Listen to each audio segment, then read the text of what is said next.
It was almost 15 years ago now that I first met one of the most interesting people that I know. True to that nature, I also met him in one of the most interesting and unexpected ways. I was out hiking on a trail in Washington State. It was a remote area, but one which I was fairly familiar with. On that particular day, I decided to venture far beyond the hiking trail that I normally took, just for the sake of exploration. After some time, I entered a sunlit gully which led up to a local mountain, rife with blooming conifers and serene, glistening pines. I was alone that day, and I felt my soul rejuvenate a bit with every breath of the fresh mountain air. After probably 20 minutes, I was well off the beaten trail, and I found something worrying. I was about to take another step when I paused mid-stride, seeing a circular, jagged metal ring laying just beyond a small shrub. It was a good thing that I didn't put my foot down, as the ring proved to be an improvised bear trap. "What are you doing out here?" A gruff male voice suddenly shouted from somewhere unseen. I looked around, trying to find the person who had spoken, when he chose to step forward and reveal himself. An older man sporting a long gray beard that emerged from the brush. He had amber skin, long grayish black dreadlocks, and a scar on his right cheek. He wore a raggedy brown coat that looked hand-woven, and old jeans patched up in multiple spots by mismatched fabric. His eyes burned like campfires, and his hands clutched a bolt-action rifle while his lip cradled a sizable wad of chew. "I asked you a question, son. What are you doing here?" After fumbling on my own words for a moment, I was finally able to piece together a response. "I was just out hiking. I'm sorry. I didn't know anyone lived out here." The man seemed to silently inspect me for a moment. I felt my pulse soar in my chest as I wondered what he had intended on doing. We were, after all, completely alone out there. "You see that trap back there, son?" He pointed to the same trap that I had narrowly avoided stepping on a minute earlier. I nodded and swallowed hard. He tilted to the side and spewed a mouthful of tobacco spit into the dirt. "Guess that means I gotta hide him better." He stared at me completely deadpan, and I felt my heart plunge into the depths of my stomach. I thought he was some kind of maniac hillbilly cannibal, hell-bent on having me for lunch then. But then he suddenly burst into a fit of raspy laughter. I was left there confused and partially horrified, as the man continued to cackle for several seconds. "Oh, I'm just kidding, son." He wiped a tear from his eye and recomposed himself as I continued silently debating whether or not I should run like hell. He slung the rifle over his shoulder and smiled at me. "No apologies, buddy. My wife always said that my sense of humor was a bit dark." I eyed the man over, and he suddenly seemed less sinister than he had a moment ago. There was a sense of jubilance in his gaze, like he was actually happy to see me. It's hard to explain, but it kept me from running. I forced a laugh myself. A good thing for both of us, I guess. This hiking is giving me a major case of swamp butt. Can't imagine that I would taste too good. The man burst out into laughter once more, and this time I joined in. In that moment, I knew that I had found a new friend. The man formally introduced himself not long after as Mark Hastings. After conversing for a while, he told me that he had lived in that particular area for a couple years at least, though admitted that he didn't know exactly how long he had been there. He said he left the city life behind in '96, and seemed quite surprised when I told him the current year was 2025. Mark's accent was something which struck me as quite interesting, as it was one I couldn't quite pin down. He had a slight southern drawl and yet at times also sounded as though he may have had a bit of British influence as well. He pronounced words like again as again, and had a strange vocal inflection. The best way I can really describe it is the way somebody speaks in old black and white movies, proper and yet somehow country. We got to talking and he told me more about himself. He said that he used to do construction back in the day, but when his wife had gotten sick with cancer, it really changed things for him. He said that she battled it for almost 3 years, but eventually had lost the fight. Afterwards, he was left alone and with a mountain of medical bills to account for. Rather than pay them off and attempt to move forward, Mark chose a different path. It's funny, you know. You work your butt off for years, begin building the life that you want with the woman of your dreams, and then it all just falls apart for no good reason. Then when you're at your lowest, good old Uncle Sam comes in and slaps you with a bill that you ain't ever gonna be able to pay back. So I say, to hell with them. To hell with their taxes and their debt. Out here, I'm truly free. There ain't nothing left for me in the real world anyways. There was a distinct glimmer of pain behind his gray eyes as he said it, and I felt myself feeling sorry for him. He wasn't at all what I had expected when we first met. Just a normal guy whose life fell apart through no fault of his own. In a way, I found it sort of admirable. The system had beat him down, and rather than just accept it and be a good little wage slave, he left it all behind with one big middle finger. I visited Mark pretty often after that, and I tried to make the trek out to see him at least once a month. He always seemed to have a smile on his face when I came to visit. Soon enough, he even invited me back to his cabin for a fresh meal and some drinks. I was a bit hesitant at first, but I decided to accept. Part of me expected him to prepare a meal of squirrels and tree bark when he had first offered, but I couldn't have been more wrong. Mark made us a fresh rabbit stew with some homegrown potatoes and bread that he had made from scratch. On top of that, he even had his own homebrewed ale to wash it all down. It was surprisingly delicious, and it really made me admire Mark more for his resourcefulness. He wasn't just some weirdo in the woods. He was truly a man of the land. His cabin was reminiscent of one that would have been used for early 18th century trappers. A handcrafted stone chimney was his only source of heat, while animal pelts covered the walls and strips of meat were drying on his jerky rack. There were 2 couches in the main room constructed of whittled wood and bearing hand-woven pillows stuffed with feathers. He had no electronics of any kind, claiming that he didn't need those technologic doohickeys anyways. Mark had 2 bloodhounds, Rally and Daisy, that lived there with them, and were his only real companions. I eventually asked if he ever missed civilization or got lonely out there, but he immediately refuted the question. For a while, yeah, but not anymore. It's easy to forget about society when society already forgot about you. I really grew to admire Mark and even cherish our friendship. Over our many meetings, he would tell me stories about his life, told me all about his business and his wife before she had passed away. The way that he spoke about her in particular truly broke my heart. He was a man who met his soulmate and built a life that he loved with her, only to have it all ripped away by the cruel hands of fate. More than anything though, Mark was already ready to tell me how much he hated the government. I think that was what made me like him the most.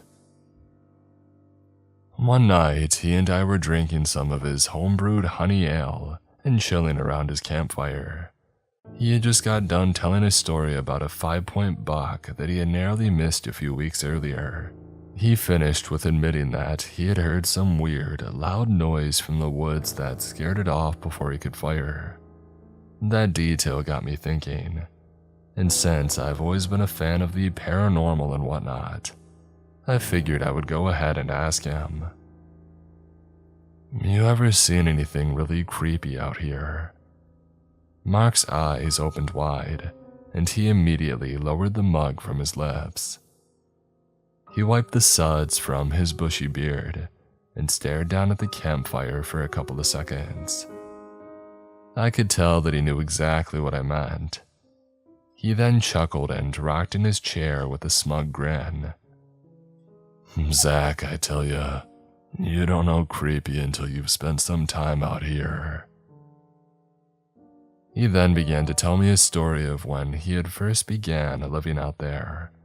He said it took him close to a year to finally assemble his cabin, at least partially. During that time, he and his dogs were living in a simple tent. Mark said that a couple weeks after living there, he started noticing something odd. Every once in a while, he would awake to find mutilated animals just outside the perimeter of his camp. Usually it was just small creatures like rabbits, birds, and squirrels, but it didn't stay that way. Over time, Mark began finding more and more corpses left at his camp. He thought that it was the work of a puma at first, despite the fact that the corpses seemed to retain most of the meat. He quickly rethought that though when he found an actual puma corpse one morning. He said that most of the animals had slash marks along their sides and necks, and many had been disemboweled. He began thinking that it was the work of some deranged person, but even that thought didn't last long.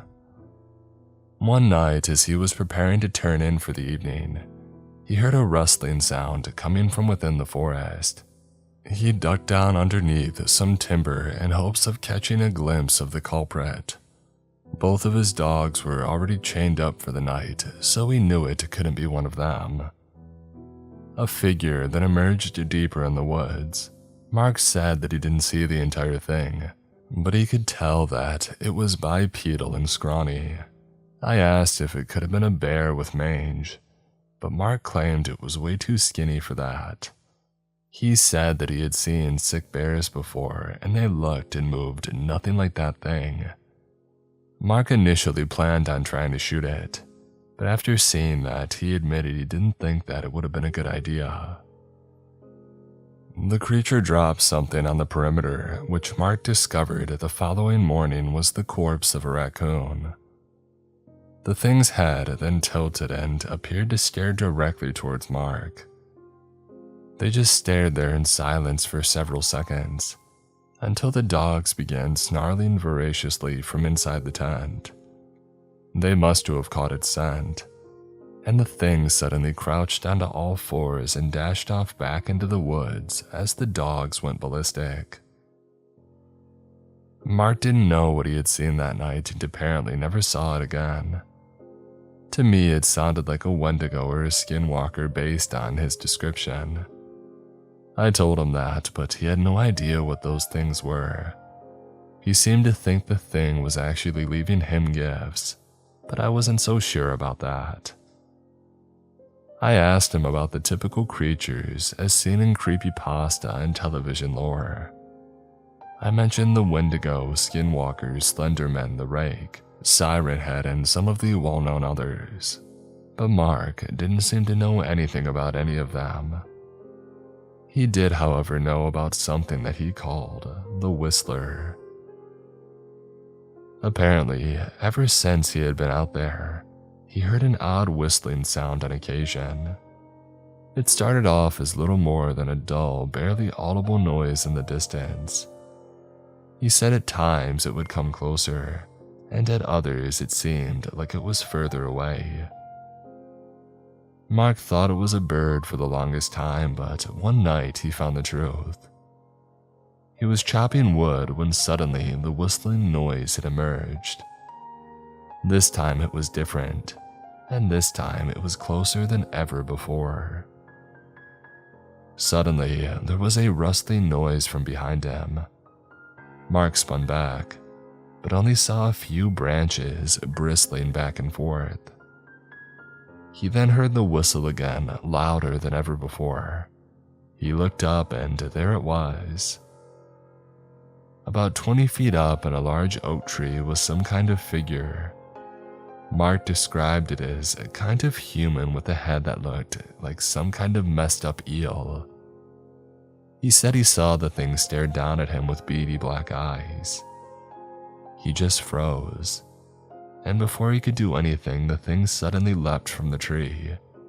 It crashed into another one further away, and it continued whistling and crashing as it blended into the depths of the woods. I didn't know what to say to that. I have heard legends about the whistlers out in the woods, but never heard about anyone having actually seen them. The way that he described it sounded quite creative, and I wondered whether he was capable of an imagination so elaborate, or if he had actually seen what he had claimed. I asked him whether he thought this whistler was the same creature that was leaving him corpses, but he just shook his head. Without being prompted, he told me another tale about hearing voices in the woods sometimes. Sometimes it was that of an old man, sometimes that of a young girl, and sometimes it didn't sound human at all. I wondered whether my new friend was perhaps schizophrenic or suffering from some mental illness that caused him to hear these things. I obviously didn't tell him that, but his claims had to be met with some amount of skepticism. What do you think it was? Mark leaned back and his head swiveled on his shoulders. No clue, son, and part of me hopes that I never find out. He went on to explain that he had continued hearing voices on occasion, but never saw who or what was making them. He seemed to think all the voices were coming from the same entity, though. Without being prompted, he took the conversation in an entirely new accusatory direction. It's that government, Zach, messing with things they got no business messing with. He then delved into a conspiratorial rant about how the government, and specifically the guys in black trucks, that were up to some really shady antics. He said they knew about the gates in the forest, and had been actively trying to open them. He didn't elaborate on what exactly he meant by that. You see them out there. You know, the government. CIA. Mark looked confused. CIA? He asked. It was my turn to look confused then. Yeah, the Central Intelligence Agency. You know, the Men in Black, MK Ultra, all that and whatnot. Mark still appeared slightly puzzled. I didn't understand how a guy like him who hated the government to such an extreme degree had apparently never heard of the mother of all conspiracy agencies, like the CIA. He then seemed to have an epiphany and his eyes lit up in recognition. Oh, yeah, I forgot all about them. He then laughed and shook his head as he downed another swig of ale. My memory ain't what it used to be, I'm afraid. Man, how could I forget about them? Well, in my defense, they don't carry no badges out here, and their vehicles don't exactly advertise who they work for. He paused and rubbed the back of his neck. But you've seen them out here. Mark met my eyes and nodded. Oh yeah. Mark told me that one time he had been tracking elk through the woods in late autumn. He had followed the trail for a few miles when he suddenly heard a noise coming from a grove up ahead. It sounded nothing like a bear though, and more like several people arguing. Mark crept forward slowly, taking care as to not disturb the foliage and remain out of sight. After a couple of seconds, he saw the outline of several people emerge in the grove. One man was on his knees in the center, while 4 men in black suits surrounded him. The man on his knees had open wounds and bruises upon his face, and his clothing was torn and tattered. He was begging the others for mercy, but they didn't appear to be the forgiving type. 2 of the men were speaking quietly to one another, while the other 2 stood watch over their apparent captive. The man on his knees was dressed in white, with Mark describing his clothes as looking like a surgeon's uniform, or maybe the attire of someone from an insane asylum. He listened but couldn't make out what the 2 other men were talking about, but they were clearly arguing. The man on his knees appeared to be weeping softly. Mark said he didn't know what to do, and before he could do anything, one of the 2 men who had previously been arguing had stepped away. Without a word, the man stepped behind the captive, lifted a pistol to the back of the man in white's head, and pulled the trigger. Mark described seeing a splash of red, but said the weapon made a lot less noise than he thought it would. The man in white went limp and fell face first into the dirt. "My God," I said, mouth falling agape as Mark had concluded his story. I eyed him closely, but I didn't see any aura of boasting in his eyes. They didn't twinkle like that of a man who tried telling a fabricated story to simply amaze or impress an audience. He didn't meet my gaze at all, as a matter of fact. He just put his hands in front of his mouth and stared into the campfire with a somber gaze. It was clear to me that he was either an accomplished actor or what he had witnessed truly haunted him. "That poor boy couldn't have been much older than you. I wish I would have done something, but I just ran."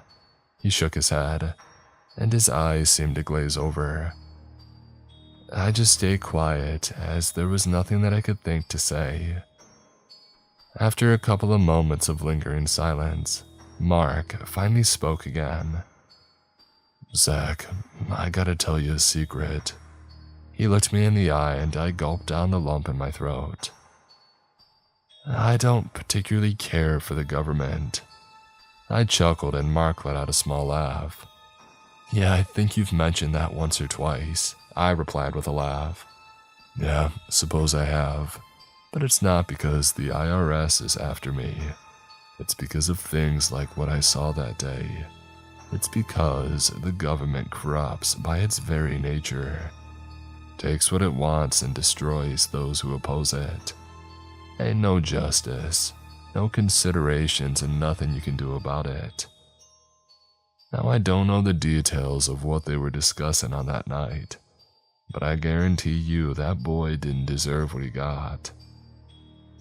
I nodded, but wasn't entirely convinced that he witnessed what he thought he had. "You sure it was the government that did that? Could have been drug dealers or the mafia." Mark hunched his shoulders and gave a snide chuckle. "Oh, what's the difference?" I chuckled but didn't have a response. "Well, I see why you would think that, but that's because you ain't spent as much time out here as I have. But what you don't know and what no one is supposed to know, it's about the tunnels." I peeked an eyebrow at that comment. "Tunnels?" Mark grinned and nodded back. "There's a series of tunnels that run deep below the earth. Gotta be a couple dozen of them within a few miles of us now. Government knows about them. Maybe they build them, but, well, I doubt that. I think they're just interested by what's inside." "And that is?" I asked, now on the edge of my seat. Mark scoffed and shook his head. "I got no idea, but it's gotta be something bad." I was a bit disappointed with that answer, but Mark immediately drew my curiosity back. "You want to see one of them?" I nodded without even really thinking. Mark grinned. "I figured you might. It's a bit late in the day to go now, so what do you say we head out there first thing in the morning?" I agreed without hesitance and promised to return the next morning to meet up with Mark. I walked back down the trail that day with my imagination running wild. As I mentioned, I liked Mark and very much enjoyed our conversations. To me, he was somewhat like a compassionate grandfather, with a plethora of exuberant stories that may or may not have been slightly exaggerated. I thought about all that he had told me, about the animal carcasses, the whistling thing, the voices, and the tunnels. I wanted to believe him, but urban legends are abound in our day and age. I was well aware that perhaps he had just concocted these stories after his decades of isolation. I needed to see some proof for myself. Dew glistened on the leaves illuminated by the crimson sun rising over the hills as I set off the next morning. It was a bit chilly as I walked, but thoughts of the unknown kept me warm as I walked by. Before long, I arrived at Mark and I's usual meeting spot, and I found him already waiting there for me. He greeted me and without hesitation, we began to trek out to his spot. We made small talk on the way, mostly about asinine topics like my family and work. After maybe 15 minutes of walking, we rounded a small bend tucked behind a small grove of trees. Mark stepped out in front and turned to face me. He then grinned and outstretched his hand to the right. I followed his gesture and felt my jaw strike the floor. There was an opening in the side of the hill that was lined with smooth stone and bricks. It was quite enormous, with the perimeter having to have been at least 15 feet wide. The opening appeared collapsed and the entrance was filled with rubble and dirt, looking as though somebody had intentionally yet clumsily sealed it. "This is the tunnel?" I asked. Mark nodded. "One of many, but it wasn't sealed up like this last time I was here." "How long ago was that?" Mark shrugged. "I don't know, maybe a year or two." I looked back at the collapsed tunnel. It was clear that someone had gone through a great deal of effort to construct it, but the construction didn't look like a mining operation. I'm no expert in mining or anything, but I can't imagine that they would spend time laying brick and creating such a wide entrance. Maybe I'm wrong about that, but the more curious fact was why it had been sealed up. I thought maybe it was just vandals, but that explanation somehow didn't satisfy. "What's inside?" I asked. Mark paused for a moment and stared towards the wreckage. He then shook his head and spat into the dirt. "Bad things." I hoped that he would elaborate on it, but he didn't. "I mean, it would have to be for someone to seal it up like this, right? That's an impressive hole that would have taken a great deal of effort." He was right about that, but I still felt there was information that he was withholding from me. "You think this is the government's work?" Mark nodded. "Not a single doubt in my mind about it." Mark's head then suddenly flicked to the side and he stared out into the trees as if something had alerted him. I watched the color drain from his cheeks as his mouth pursed open. "We should go. I don't like lingering here for too long." I didn't argue, as clearly something had spooked him. He and I trekked back to his cabin, checking his snares on the way back. Mark found a pair of rabbits in his traps, and after swiftly snapping their necks, he slung them over his shoulder. We got back to his cabin and Mark set to work on harvesting the meat from the rabbits for his stew. I sat around petting Daisy and Rally as they slobbered all over my knee and panted endlessly. "I don't think I've ever told you about the scariest part of living out here, did I?" Mark asked. I looked up from the two dogs and I stared at him, heart now beating with excitement. Mark sauntered over, carrying the meat of the rabbits along with a clump of chopped vegetables. He dumped the plate into the simmering cauldron on the fire, and then took a seat across the fire. I stayed silent as he stared down at the flickering flames in deep thought. There are things out there that people don't know about. Creatures, places, and things that seem to defy all explanation. The advancement of society and technology has led people to believe that they're safe, and for the most part, they're right. So long as they stay out of the woods, those things can't get them, but there's something that can. Mark paused and looked me dead in the eye. I call it the silence. He paused as if to allow the words to accumulate the dread that he felt they deserved. I had an inkling of an idea where the conversation was headed, but I just waited for him to explain. There's been rumors about it for a very long time, and it's something that has been affecting humanity for centuries, if not millennia. People have only just begun to realize it, but if they knew the true extent of what's going on, well, no one would ever go into the woods again.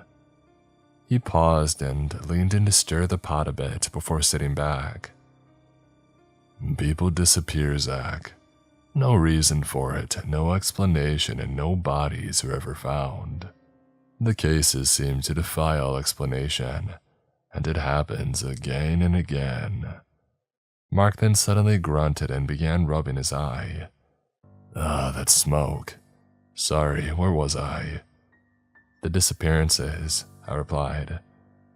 Mark seemed suddenly hesitant, as if he didn't know whether he should continue. Yes, the disappearances. I don't like talking about this if I'm being honest. It's not really my business, but you're a good kid, Zach, and I know you come here a lot, and I'd be devastated if anything were to happen to you. Dread crept around me like dozens of little spiders scurrying at my flesh. I couldn't help but raise my guard and wonder where exactly this conversation was headed. Mark went on to tell me about this silence that he mentioned.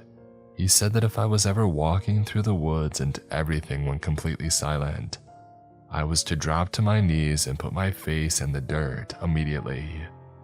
He said to stay that way until sounds returned to normal. And what if the sound doesn't come back? I asked, spine tingling with anxiety. Mark looked me dead in the eye and his words offered nothing of comfort. Well, then God help you. He said no more about the subject, and I didn't push him on it. It was clear that he wasn't really comfortable discussing it beyond his initial warning. If he had had any theories about what was responsible, he didn't voice them. The whole conversation had given me strong missing 411 vibes, and I wondered whether he was referring to the same phenomenon. Both of us just sort of lingered in silence for a while as the stew finished cooking. A few minutes later, Mark leaned in and scooped 2 servings into bowls, handing one of them to me.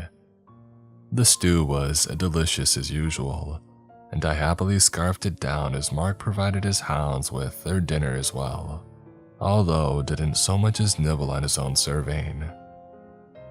What do you know about mimics? I don't know why exactly I asked, but the thought had suddenly arisen in my mind.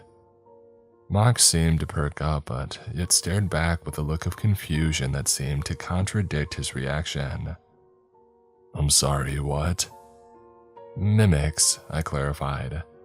Some people call them imposters or liars, things that look and try to act human but aren't. Mark stared back at me and a small grin slithered onto his face. Now, what would make you ask a question like that? Mark's grin evaporated and he stared back with something akin to contempt. Truth is, some of the things I've seen from him made me question who he claimed he was. There was just a subtle wrongness to him in a way that I've never felt the words to accurately describe. Just curious, I replied, staring back. Mark chuckled, but without any humor in his tone. Your kind always is. Ever since your brothers took up arms against one another in the War of Gray and Blue, your curiosity has been quite insatiable. You think this land belongs to you, like this country is your own personal proving grounds to pillage and destroy as you please. His form seemed to shift as he spoke, his eyes shrinking in their sockets and his skin seemed to twitch. His teeth bared like the fangs of a cougar, and his long black hair flowing like a clump of wild eels. He leaned forward in a gaze that no longer seemed entirely human. Zach, there are things out here that your world of science and logic will never understand, and these things are better left alone. He and I just stared at one another, and I felt my heart beginning to thump away in my chest. I thought about his words, the War of Gray and Blue. Could he have been referring to the American Civil War? Why reference that event specifically? What year did you say you moved out here? I asked. Mark grinned again, now appearing more menacing than ever before. 1896. I shook my head. I don't understand, I replied, shaking my head. Your kind never does. His voice had suddenly changed, becoming much more high-pitched, like that of a young girl. His head cocked to the side and his grin grew almost literally ear to ear, as his mouth stretched impossibly wide.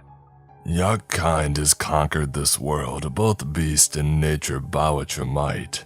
You live in comfort, convinced that there's nothing that can hurt you anymore. His voice had changed again, sounding like a raspy Scottishman. But you're wrong. His voice had changed again, like that of a young rebellious boy resisting his parents' wishes in a juvenile defiance. Mark then stood and his form extended, making him tower over me in the campsite. Even Daisy and Rally started altering their form, like they were also simply hiding it from me. I rose and backed away, no longer seeing Mark as the friendly hermit that I had thought him to be. I thought that that moment would be my end, and that the beast which hid itself in the form of Mark was prepared to devour me whole. Before he did, I had one final question that I had to ask. What are you? Mark chuckled, his form continuing to grow abhorrently inhuman. He then shook his monstrous head. Wrong question. His words bellowed forth, spoken in the chorus of 1,000 voices all in unison. I took another step back, wondering what it could have meant by that. It then struck me. What do you want? The thing that I had once known as Mark stared down at me with an entirely inhuman gaze. To watch and protect.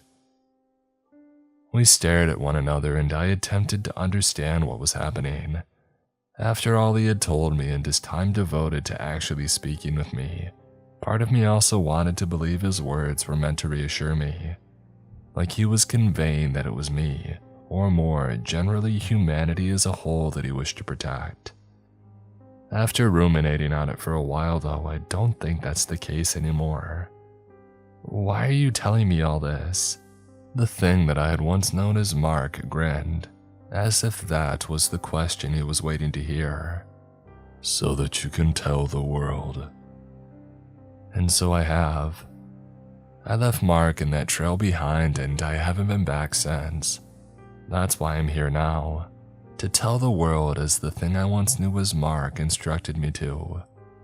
I don't even know why or what exactly I'm supposed to be telling. Maybe that Mark is not human and that there are things in the woods that will never be fully understood. Or maybe that he's watching, and something has given him a great deal of power for some reason. I wish I had more answers, but I had to share this, regardless of whether anybody will believe it. And needless to say, I don't think I'll be visiting Mark again anytime soon.